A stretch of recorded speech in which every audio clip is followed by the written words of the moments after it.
Waouh, waouh, waouh, waouh. Quel scénario de zinzin, mais quel match historique, match légendaire. Je pense qu'on est sur le match aller all-time de Ligue des Champions. Alors c'est drôle, à chaque fois je dis ça. La saison passée, j'avais dit ça sur le Barça-Inter. On a eu le quart de finale, retour Real Bayern, le 4-3. Mais là, on est à un étage supérieur. Là, c'est la crème de la crème. Là, tu peux pas aller plus haut. Au-dessus, c'est le soleil. Waouh! Qu'est-ce qu'on a vécu ce soir, mais quel match on a eu, les gars. PSG Bayern, victoire 5 buts à 4. J'ai envie de vous dire, j'en ai rien à cirer de la victoire. On a eu 9 buts et on a eu un combat de boxe. Ça s'est rendu coup pour coup. Et que je te mets un crochet, et que je te mets une droite, et que je te mets un jab.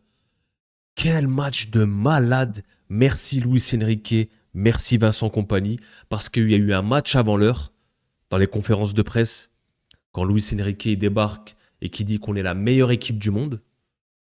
Avec tout le respect pour le Bayern, pour Arsenal, on est meilleur, on est tout en haut, il l'a dit.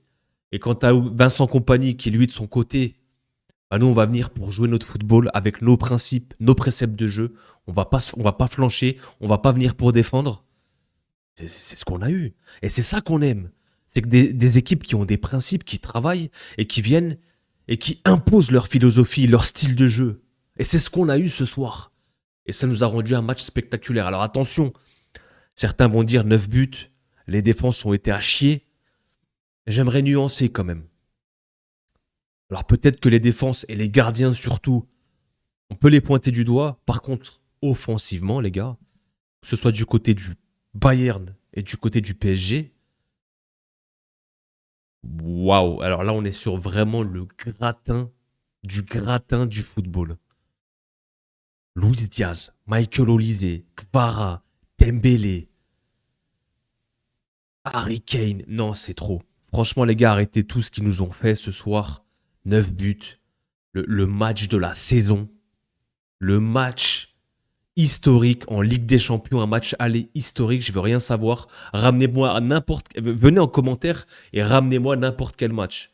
Moi, en tant qu'observateur neutre, en tant que fan de foot, je me suis régalé. Mais heureusement qu'on n'est pas passé. Heureusement que le Real Madrid n'est pas passé. On n'est pas invité pour ce genre de match. On n'est pas invité à la table. On n'est pas invité à ce genre de soirée. Nous, on arrive devant la porte, on arrive, le videur, il nous recale. Rentrez chez vous. Rentre chez toi. Ça va pas ou quoi? Et Dieu merci qu'on n'est pas passé. On serait fait ouvrir en 5. C'était la folie. Vraiment, c'était la folie. On va essayer de revenir un petit peu. On va essayer de redescendre un petit peu et parler un peu de ce match. Il y a eu 9 buts.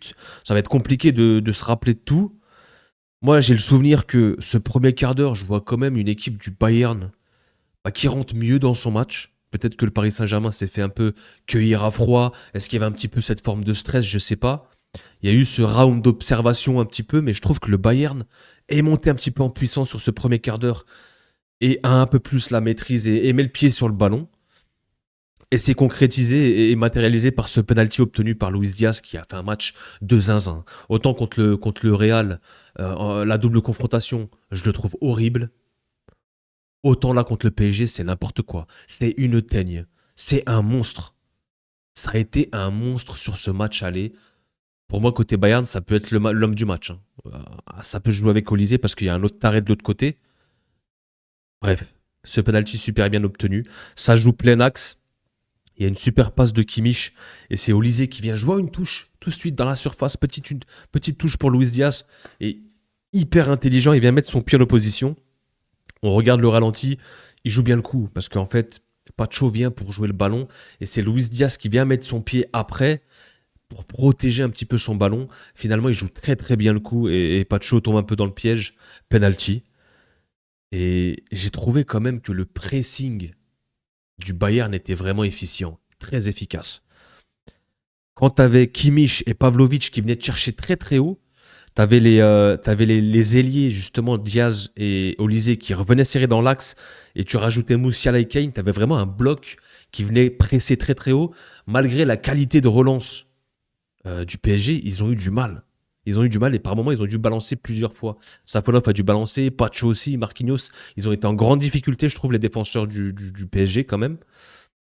Mais cette équipe du Bayern, les gars, elle est impressionnante. Autant l'équipe du PSG, on sait très bien, c'est monstrueux partout. Autant l'équipe du Bayern, ils m'ont impressionné dans ce bloc médian qui coulisse ensemble, qui attaque et qui défend ensemble. Et il y a très peu d'espace entre les lignes. C'est ça qui m'a impressionné du côté du Bayern, surtout sur cette première mi-temps.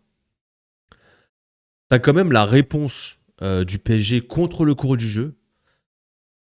T'as un long ballon, t'as une erreur de Pavlovic et c'est Zaïre Emery qui balance en profondeur Dembélé qui vient complètement rater son face-à-face. Il ouvre trop son pied. Alors est-ce qu'il y a un peu ce stress aussi? Est-ce que peut-être Neuer prend un peu trop la cage ou bouche l'angle, je sais pas, mais il doit faire mieux. Il doit l'envelopper, il doit aller chercher le petit filet. Son ballon ne tourne pas, ça part tout droit. Grosse occasion manquée de la part de Dembélé. Et là, je me dis, ouah, le PSG n'est pas dedans. Ils se font un petit peu rouler dessus sur le début du match. T'as Dembouz qui rate ce face-à-face, le ballon d'or. Ça peut sentir pas bon ce début de match pour le PSG. Or, contre le cours du jeu, bah, t'as l'autre taré. T'as l'autre pitbull, là, côté gauche. Gvisha Kvaratskhelia. Quel ailier, quel joueur. Mais moi, quand je regarde les ailiers aujourd'hui, non, je vais m'énerver un petit peu et je vais faire des comparaisons, je suis obligé. Et je suis sur ma chaîne, je fais ce que je veux. Si vous n'êtes pas content, c'est pareil. Je vais faire des comparaisons. Moi, je suis désolé quand je vois des ailiers du Bayern, quand je vois les ailiers du Real, quand je regarde les miens, mais on fait pas le même sport. On a des feignasses chez nous. C'est des starlets, ils ont pas envie de courir. Et quand on ramène un coach pour faire un peu de tactique et pour jouer au football, eh ben ils ont pas envie de regarder des vidéos et ils ont pas. Et moi ça me rend fou parce que je me dis, tu ramènes un coach qui a des idées, un coach moderne, tactique. Xabi Alonso, je suis pas en train de dire qu'on aurait été le Bayern ou le PSG ou qu'on aurait atteint ce niveau, mais au moins tu aurais laissé une saison et la saison d'après tu travailles et tu as une progression, tu as un process.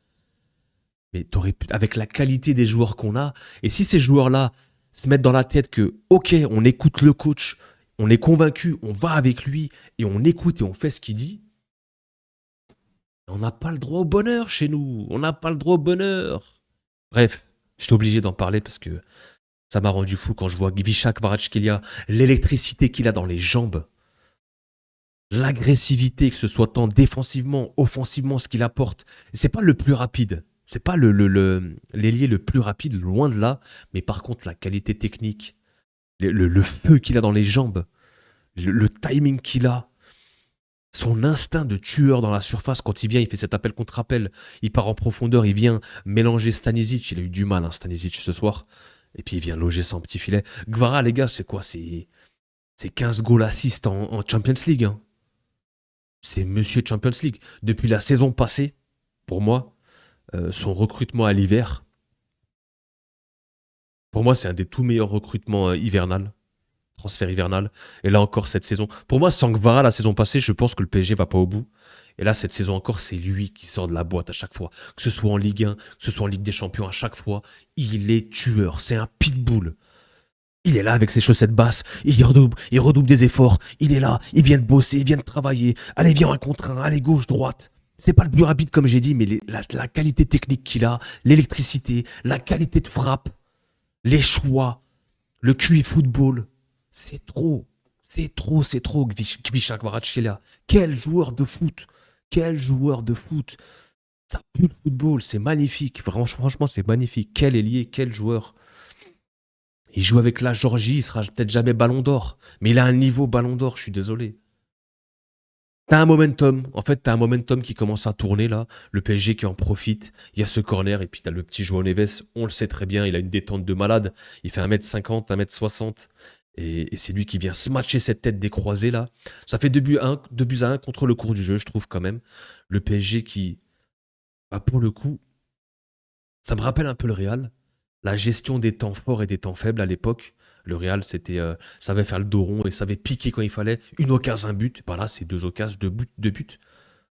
Et t'as cette tête de João Neves magnifiquement décroisée. Ça fait 2 buts à 1.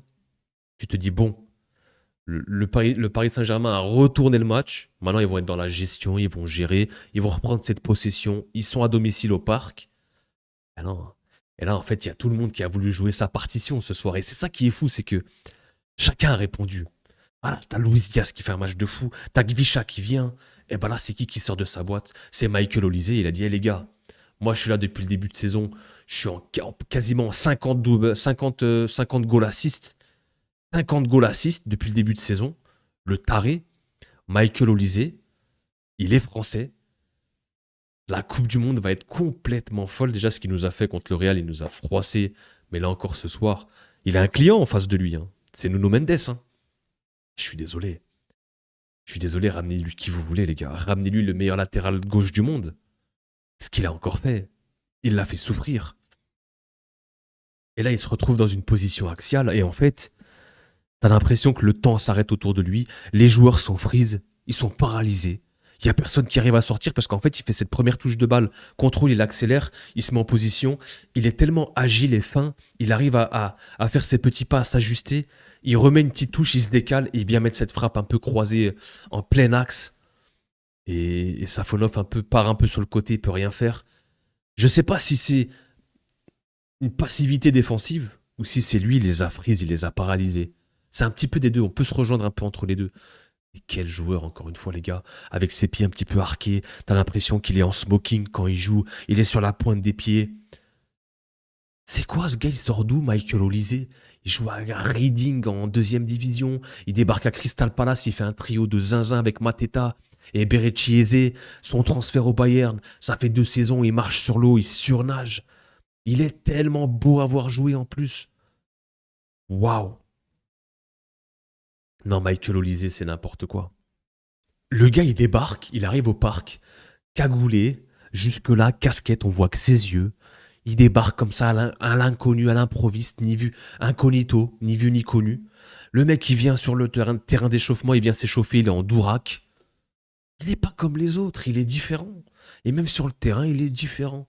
Quel joueur. Pour moi, franchement, les gars, je vais vous dire honnêtement, ça peut jouer avec Lamine Yamal, lui, ils font partie, en tout cas, c'est les meilleurs joueurs du monde. Battez-vous dans les commentaires, Yamal, Olise, je veux rien savoir. Pour moi, Olise, en fait, je trouve que quand même, Olise, dans la créativité, c'est encore plus propre. C'est encore moins superflu, il respecte encore plus le jeu. Yamal, c'est n'importe quoi, et je trouve que intrinsèquement, Yamal, c'est même peut-être au-dessus, en termes de niveau pur et intrinsèquement. Par contre, en termes de joueur, de délié complet, pour moi, Olise, il est au-dessus. En termes d'ailier complet, il sait tout faire. Il sait temporiser, il sait jouer court, il sait jouer dans le cœur du jeu, il sait éliminer extérieur, intérieur, il sait envelopper, il sait passer, il sait dribbler, il sait jouer à une touche.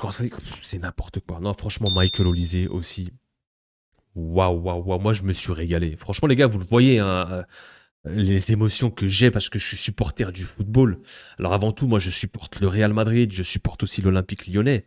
Mais je suis supporter avant tout du football et quand je vois ce niveau footballistique, cette symphonie qu'on a eue ce soir, c'est de l'opéra, c'est un récital, Je crois que... Je sais pas si on peut aller plus haut en termes footballistiques. Je sais pas si on peut aller encore plus haut. En termes de qualité, en termes de rendement, en termes de spectacle et scénario, en termes de qualité individuelle. Là, on est monté très très haut. T'as ce penalty qui fait chier. Moi, je le dis, il me fait chier ce penalty là, juste avant la mi-temps. Le centre de Dembélé, c'est contré par la main de Alphonso Davies. Alors, le ballon touche avant le genou. Moi, je sais pas la règle. Un jour c'est. Alors, oui, sa main, bien évidemment, il augmente la surface de son corps. Donc, du coup, forcément, que pour moi, à première vue, je vois, il y a péno. Par contre, avec le ralenti, tu vois que le ballon touche le genou d'abord et ensuite la main. Bon. Moi, j'ai pas envie de me battre là-dessus. Je suis pas là pour me battre là-dessus. Il y a péno, il y a pas péno. Voilà, la main elle est quand même décollée. Tu siffles péno, on va pas crier au scandale. Mais c'est juste que voilà, elle touche le genou avant, je sais pas. Ce péno fait chier. Bon, ça fait 3-2. Le PSG rentre avec l'avantage. Déjà, tu dis il y a 5 buts dans cette première mi-temps. C'est complètement fou. C'est lunaire. La qualité de cette première mi-temps, elle était ouf. C'était sans compter sur cette deuxième période. Euh, En fait, je trouve que le PSG, en fait, globalement, si je prends sur tout le match, je trouve que le Bayern a quand même eu légèrement plus de maîtrise et de temps fort. On ira voir les stats un petit peu après, mais je pense que le Bayern, peut-être en termes d'XG, je les ai pas encore vus, hein, peut-être qu'en termes d'XG, je pense qu'ils sont peut-être au-dessus, je suis pas sûr. Parce que j'ai eu plus des moments, des actions et des moments forts du Bayern, où je trouve que là où le PSG a été beaucoup plus létal en transition et sur le peu d'occasions qu'ils ont eu. Je suis pas en train de dire qu'ils ont été meilleurs ou pas, je parle juste des occasions franches, parce qu'en fait, ça s'est rendu pour coup et c'était un match équilibré. Moi, je trouve autant les Parisiens, ils ont été bons, ils ont eu leur momentum, ils ont marqué dans leur momentum, autant le Bayern aussi, ils ont eu aussi leur moment. Et là, cette deuxième période, tu as un Paris Saint-Germain qui revient et qui accélère, et qui vient faire mal et appuyer sur les faiblesses du Bayern, là où, en fait, en transition et dans les, en fait, le Bayern a laissé beaucoup d'espace défensivement et ça a profité justement aux ailiers et aux attaquants du PSG. Et ça a fait mal tout de suite. En fait, tu as cette combinaison, tu as ce but qui arrive là, de nulle part un petit peu. C'est Vitinha qui vient faire un petit jeu, ce petit ballon en profondeur pour Hakimi. La première fois qu'on voit Hakimi se projeter, parce qu'en première période, honnêtement, moi j'ai vu Hakimi et j'ai vu Nuno Mendes très bas. Est-ce que c'était une consigne de Luis Enrique de ne pas attaquer? Je les ai rarement vus dépasser, aller dans le camp adverse. Le seul moment où on voit Hakimi se projeter, il y a ce centre. C'est super bien joué de la part de Dembélé qui laisse passer. Et Gvisha, Gvara encore lui euh, qui vient se retrouver tout seul au deuxième poteau. Il vient rentrer dans le ballon. Ça fait 4-2. Le PSG qui prend 2 buts d'écart. Et là, tu dis, bon, là, ils prennent une avance. Gvisha qui vient faire le ice. Là, tu te dis, bon, le PSG à domicile, 4-2, c'est très sérieux. Cette action est très belle, hein, ça va très très vite en contre. Il y a des espaces, ils exploitent justement les espaces. Et ça fait 4-2. Coup pour coup derrière, c'est quoi? Genre 2 minutes plus tard, la même occasion plus ou moins. Contre-attaque encore, c'est Doué qui part avec le ballon. Désiré Doué. Et là, pareil en fait. Il vient trouver Dembouz et Dembouz en face à son pote. Upamecano, savoir qu'ils ont grandi ensemble, ils se connaissent par cœur, hein. Il y avait eu un gros duel en première mi-temps, super bien défendu de la part d'Upamecano, qui vient tacler au dernier moment. Là, pour le coup, c'est Dembélé qui gagne son duel. Il élimine pas Upamecano, mais il frappe entre les jambes, ça rentre. Frappe premier poteau, poteau rentrant, 5-2. Là, tu te dis, c'est plié. Ok, là, c'est terminé. Le PSG est mieux revenu dans son match, est mieux revenu d'après les vestiaires. Et sans être flamboyant, sans avoir une domination totale, en fait, ils ont piqué au moment et c'était létal. Une occasion, un but. Des petits momentum comme ça, matérialisés et concrétisés avec des buts. C'est ce que je vous ai expliqué tout à l'heure. Je trouve que dans le rapport de force, il y avait quand même un match équilibré. J'ai pas vu une équipe vraiment dominer plus l'une que l'autre. Peut-être légèrement le Bayern parce que je trouve qu'ils ont mieux fini aussi. Ils ont très bien commencé, ils ont mieux fini. Entre eux deux, on va dire que ça s'est rendu coup pour coup. Mais dans les momentum et dans le peu d'occasions, le PSG a été létal. Et c'est ce qui pourra peut-être faire la différence sur la double confrontation. Est-ce que le match se termine à 5-2? Ça va s'essouffler? C'est terminé? Eh ben non, les gars.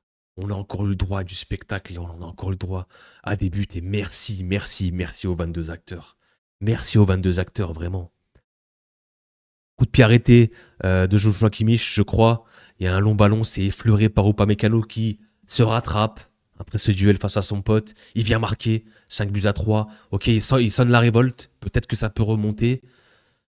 Et derrière, ce quatrième but encore, mais Harry Kane qu'on n'a pas trop vu finalement. On va faire les individualités un petit peu plus tard après. Harry Kane qui vient mettre ce super ballon en tant que milieu, enfin 6, 8, 10, je sais pas. Il se baladait un petit peu, hein. Harry Kane on l'a pas trop vu, mais il se balade beaucoup et il aide beaucoup dans les ressorties de balles. Il vient décrocher, il fait ça intelligemment et c'est lui qui met ce caviar pour Luis Diaz, le contrôle. Pour moi, c'est mon homme du match, les gars. Luis Diaz, le Colombien, c'est n'importe quoi. C'est un malade mental. Son contrôle, les gars, aile de pigeon, un petit peu en sombrero. Il vient face déjà, il a mis la misère à Marquinhos. Il y a eu ce carton jaune en première période. Il venait le travailler, il venait le défier. Marquinhos, il n'y arrivait plus. Il est quand même plutôt bien défendu sur une ou deux séquences. Mais Luis Diaz, hein, sur Hakimi, sur Marquinhos, c'est un enfer. C'est un enfer si tu l'as en face de toi. Quel joueur. Il vient faire ce contrôle aile de pigeon, petit sombrero, il arrive, il met cette feinte de frappe, il met par terre Marquinhos. Pareil, le stun, il est paralysé et il vient déclencher. Par contre, c'est pareil, hein, parce que nous, on parle beaucoup des contrôles, on parle des dribbles, mais la finition des ailiers aujourd'hui, les Kvicha, les Olysée, les Luis Diaz qui vient de terminer, petit filet, le sang-froid comme ça, à la 70e, 5-4, c'est des malades mentaux. C'est le très très haut niveau. C'est Au-dessus, c'est le soleil. Je ne sais pas si on peut faire mieux, vraiment. 5-4. Il reste quand même 20 minutes de jeu derrière. Il y a eu des changements. Barcola est rentré, ça a fait du bien pour le PSG. Fabien Ruiz est rentré aussi. Il y a eu Mayoulou, Hernandez du côté. Il y a pas beaucoup. La profondeur de banc du côté du Bayern, c'est compliqué. Il y a beaucoup d'absents, il y a beaucoup de blessés. Lennart Karl est blessé, Guerrero est blessé, Serge Gnabry est blessé aussi. Moussiala qui a dû jouer. Je l'ai trouvé un petit peu en dessous. Tu vois qu'il a pas. Il n'est pas dans les automatismes avec ses coéquipiers. Tu vois que Serge Gnabry, lui, il avait déjà un peu plus de repères. Et tu as senti son absence quand même aujourd'hui. Même s'il n'a pas été dégueulasse, hein, Moussiala, attention. Hein. Il a essayé, il a sa qualité technique qui peut lui permettre de sortir de certaines situations. Mais il n'a pas été non plus influent, il n'a pas impacté non plus le jeu offensif de son équipe. Justement, on va aller checker un petit peu, les stats parce qu'il y a pas mal de choses à regarder. 5-4 les gars, je sais pas si on s'en rend compte, on n'est pas sur un match d'exhibition, on n'est pas sur un match de prépa, de pré-saison. C'est une demi-finale de Ligue des Champions les mecs. Allez. Au niveau des stats, 2,51 d'XG. Je vous avais dit, j'avais pas vu les stats. Hein. Le Bayern a mieux fini. Il y a eu des grosses occasions sur les 20 dernières minutes. Ils ont un petit peu bouffé la feuille. Le PSG a fait le dos rond, a plutôt bien défendu quand même. Mais je les ai trouvés émoussés. Là où le Bayern, en fait, ouais, c'est quand même costaud. Hein. J'ai quand même trouvé le Bayern légèrement au-dessus. Mais franchement, ça se joue à pas grand-chose. C'est juste dans l'expression et l'impression visuelle. 12 tirs à 10, 8 tirs cadrés à 5. Bon, en vrai, voilà, 6 occasions de but à 2. Globalement, 423 passes pour... je trouve quand même que le Bayern a été vraiment fort. A vraiment marqué son empreinte sur ce match. Là où, en fait, le PSG a été létal sur le peu d'occasions qu'ils ont eu. Sur 5 tirs cadrés, c'est 5 buts. C'est ce que je vous ai expliqué sur le débrief, les gars, sans regarder les stats. C'est l'impression que j'ai eue. Et c'est bien parce qu'en fait, les stats, justement, elles peuvent appuyer notre analyse. Et pour le coup, elles collent parfaitement avec mon analyse. Là, je suis hyper content. J'avais pas vu les stats. Euh, Au niveau de la compo, c'était du classique. 4-2-3-1 du côté du Bayern, 4-3-3. Si on fait Manuel Neuer, ils lui mettent 4, je sais pas pourquoi. Bon, il se prend quand même 5 buts, hein, le frérot. Hein. 0 arrêt, bon. On n'était pas sur le grand Manuel Neuer prime comme on l'a vu contre le Real. Stanisic, ça a été compliqué pour lui face à Kvara. Il a perdu son duel. Upamecano, c'est très solide. Davis, il a fait son match, il est sorti à la mi-temps. Je sais pas pourquoi. Peut-être qu'il n'était pas à 100%. Palovic, Kimmich, c'est trop fort. Une passe des chacun, ils ont été décisifs. Je les trouve monstrueux. C'est n'importe quoi. Offensivement, défensivement, dans le pressing, ils vont chercher très très haut. Dans la manière de pouvoir gérer un petit peu le tempo, comment ils arrivent à jouer sous pression aussi, ouais, c'est du très très haut niveau. La ligne de 3, Olysée, Diaz, pour moi, ils font partie des hommes du match. Avec Vara et Dembélé aussi accessoirement qui met un doublé. Franchement, les ailiers, les offensifs, que ce soit du côté du PSG ou du Bayern, ça a répondu présent. Kane qui met son penalty. Moussiala un petit peu en dessous, comme j'ai dit, du côté du Paris Saint-Germain. Safonov, il fait son job. C'est pas extraordinaire, c'est pas spectaculaire, mais il fait son boulot. Il a été sollicité, il a répondu plutôt présent. Le back four, je les ai trouvés un peu timides. Que ce soit Hakimi, Mendes, Pacho Marquinhos, un petit peu fébrile, un peu moins souverain que d'habitude. Par contre, le milieu de terrain, João Neves, buteur. Dans le jeu, je ne l'ai pas vu. Mais justement, quand tu le vois pas, quand il fait ce taf de l'ombre, c'est qu'il est sur un gros gros match.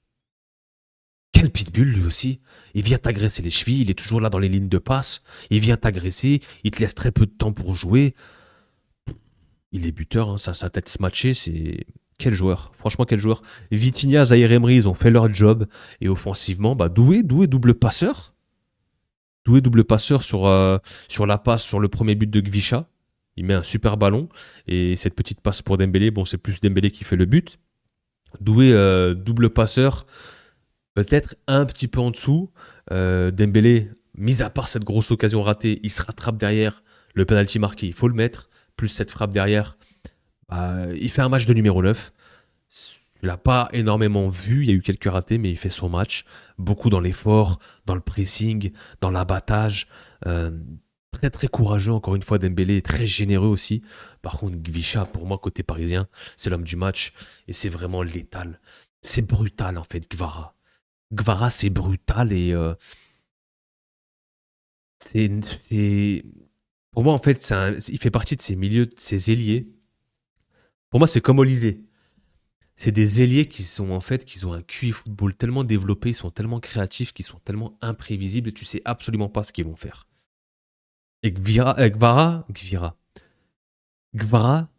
c'est exactement ça.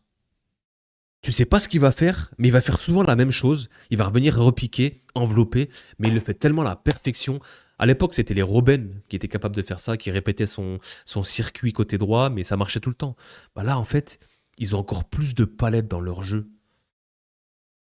Pour moi, un mec comme Olysée, il peut absolument tout faire aussi sur son côté. Non, je suis désolé, quand je regarde quand je regarde les ailiers aujourd'hui, moi je suis triste. Je suis triste et heureux à la fois parce que il y a des matchs comme ça, mais je suis triste quand je regarde mon équipe et quand je vois des joueurs en fait,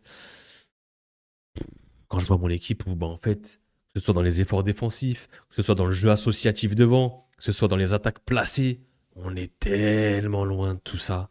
On est tellement loin de tout ça, le Real. Il y a José Mourinho qui va arriver. Ça va ressembler à quoi? Moi, je suis content, mais est-ce qu'on va avoir une révolution dans le jeu? Je suis pas sûr. Ça va être du réchauffé, encore une fois, comme Ancelotti qui est revenu, comme Zidane qui est revenu. Du coup, Mourinho revient. Mais bref, à chaque fois, je fais des digressions sur le Real Madrid parce que je suis plus ou moins obligé. Je pourrais en parler encore pendant une demi-heure ou plus d'une heure de ce match, mais il y avait tellement de choses à dire. Bravo, bravo, bravo aux 22 acteurs. Merci pour ce match. Et j'ai déjà hâte, j'en perds mon langage, j'en perds mon français. J'ai déjà hâte d'être à la semaine prochaine. Par contre, demain, on va peut-être redescendre de plusieurs étages. Là, je suis en train de penser aux joueurs d'Arsenal et de l'Atlético qui sont dans leur hôtel en train de regarder le match. Et ben, ils ont une petite pression pour demain. Et on sera là pour faire le débrief. Vous inquiétez pas. On se voit demain, les gars. Et vive le football. Peace.